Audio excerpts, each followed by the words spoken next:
I'm standing here with the infrared Air Max 90 family. I've got 16 pairs of amazing kicks along with a pair of infrared Air Max 90s from the history of Airpack. These shoes released early on in 2006 as part of a pack of 8 amazing runners. It was the Air Max 1, these 90s, 180s, 93s, 95s, 97s, 2003s, and 360s all on the same day. I want to walk you forward and walk you through 16 different varieties of infrared Air Max 90s. And we're going to start over here with the one-time only pair. This is a pair of Air Max 90 360s. It's a hybrid of the infrared Air Max 90 and the Air Max 360. You can see that the shoes have 360 midsoles and outsoles. They retailed for a whopping $200 and were released as part of a 12-pair pack of shoes. And all the shoes had 360 midsoles and outsoles. The Air Max 90s were one of the first ones to sell out at that inflated $200 price. Let's look at the next pair of shoes in the family. They were released in 2010, and they're the classic infrared Air Max 90. It's basically the same shoe that was in the history of Airpack that we just looked at earlier on, with different insoles. These shoes retailed for $95. So the first ones were $80, and these 4 years later, the same shoe, $95. And the Air Max 90 has continued to go up in price as it's gone up in popularity. Nowadays, Air Max 90s are typically $120 and up. Let's look at the next pair of shoes, which did retail for $120. It was released early on in 2013 as part of the OG pack. Basically, Nike has taken the Air Max 1, 90, 95, and 97 and created a few different packs out of those classic 4 runners. And these are the 90s from the pack. They're called OGs because they're made to look OG or original or vintage. When you have a look at the midsoles, you can see that they're yellowing. And then when you look underneath at the outsole, you can see that it's sort of white and it looks like the shoes are old and vintage. They also came with this orange hang tag, which was originally released with the shoes back in 1990. Let's have a look at the next pair, also released early on in 2013. Not far after the OG pack. This is the engineered mesh Air Max 90. And they did the same thing with the Air Max 1, 90, 95, and 97 with engineered mesh. Released them as a pack of shoes. And these shoes were also $120. They're probably my least favorite of all of the ones from the infrared Air Max 90. So let's move on and have a look at the 5th pair, which are amazing. They're Hyperfuse uppers and they're very, very limited. These are the Crooked Tongues Barbecue Edition. They were released on Labor Day at a picnic for Crooked Tongues, a UK retailer, and they were worth about $1,000 or more until Nike released a Hyperfuse version of the infrared Air Max 90 for the masses, which we'll look at next. That shoe looks very similar to this Crooked Tongues Barbecue Edition. The only real difference on the next shoe is the silver is more shiny and metallic-y. So suck it in, take it in, look at the Crooked Tongues Edition, and now let's look at the next Hyperfuse Edition and you can compare the two. Virtually identical. The only real difference is the metallic silver swoosh and accents are a little bit brighter and more bold. This was a Nike sportswear release, also retailed for $120. It's an NRG edition. When you look at the box of some Nike sportswear shoes, they'll say NRG. It means energy, but what it really means is that it's a limited release of a Nike sportswear shoe. Let's look at the next pair in the family. The Premium Tape Edition of the infrared Air Max 90. This shoe just came out a few weeks ago, and it was released as part of a pack with the same big 4 runners. The Air Max 1, these 90s, the 95, and the 97 with premium tape uppers. The premium tape is very sleek, very clean, minimal lines and stitching, very good looking shoe. Let's look at the next pair in the family. These are called reverse infrareds, but the shade of infrared, or red or orange rather, is not infrared at all. It's actually hot red. But sneakerheads have called this the reverse infrared, so it belongs with the rest of its family. Very nice shoe, released in 2011.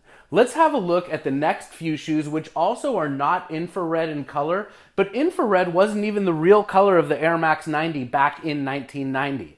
infrared came around in the retro era in 2003.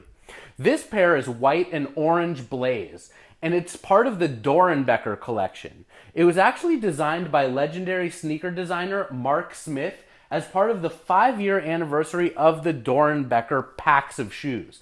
You know, every year Nike goes into Dorenbecher Children's Hospital and children from that hospital design sneakers. This is one of the only Dorenbecher shoes that was not designed by one of those children. It was designed by Mark Smith. The cool thing about this shoe is you can see the Dorenbecher Children's Hospital logo on the tongue, and then you can see the Dorenbecher Freestyle Collection logo, the handprint, on the outer of the left shoe. Very cool shoes. Last thing to notice is going to be the outsoles on here. Very cool and creative. Mark Smith actually just designed another pair of shoes for the Dorenbecher collection, a limited edition dunk. Only 2 of them were made. I believe they sold at silent auctions for $26,000 and $6,000 respectively. They just released about a month ago. You can probably Google Dorenbecher silent auction to learn a little bit more about those pairs of shoes.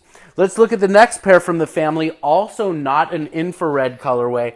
This is the Carson Palmer Nike ID Air Max 90 from 2007. The colorway is sport red, but with the gray, black, and white mesh, it really looks a lot like the infrared 90s, so I thought it belonged in the family. Very, very nice, clean ID shoe. Let's work our way to the next pair, the Steve Nash exclusive, and this is also not infrared. Let's have a look at it. Some of the details, this amazing snake skin on the upper, the Steve Nash logo. Those are his initials right there on the tongue. Really, really cool shoe. I had the privilege of showing this shoe to one of Steve Nash's really close friends who visited the ShoeZeum and was sending him pictures of the exhibit while he was there. Let's have a look at the next pair, a very recent addition to the infrared Air Max 90 family. These are the Atmos pack. They're the Camo Duck Hunter edition.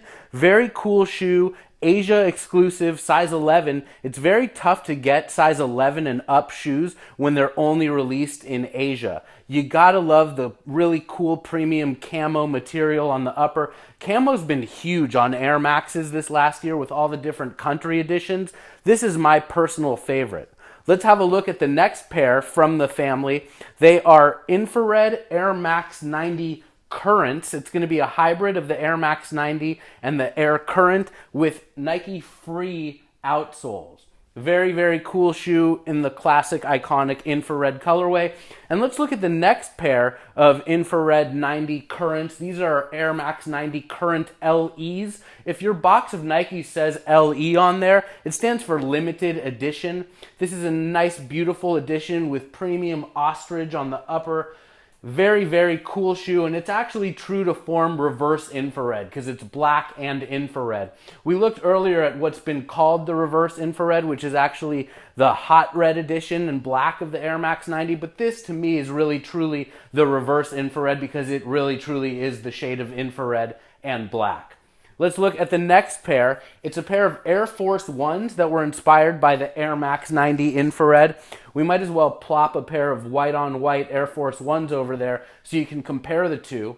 In 2007, Nike celebrated the 25th anniversary of the Air Force One, and that year Nike released a whole bunch of different Air Force Ones that were inspired by other iconic Nikes, and these are the infrared Air Max 90s. Let's look at the last pair in the family, the Air Trainer 1 infrared 90, and we'll set a pair of Air Trainer 1s in the original chlorophyll colorway on top. This pair just came out alongside a pair of Air Trainer 2s that were inspired by the Persian Violet Classic BWs. You'll notice on these Air Trainer 1s, not only is it the white, gray, and black that's like the infrared Air Max 90, but also the toe box is made out of white mesh, which typically the toe box of an Air Trainer 1 is going to be perforated white leather. Anyway, I hope you've enjoyed walking through these 16 different infrared Air Max 90 varieties. I know Guinness has over here. He's bored to death of hearing me talk about these infrared 90s, but I love them and I'm going to keep collecting them and other shoes that are inspired by them.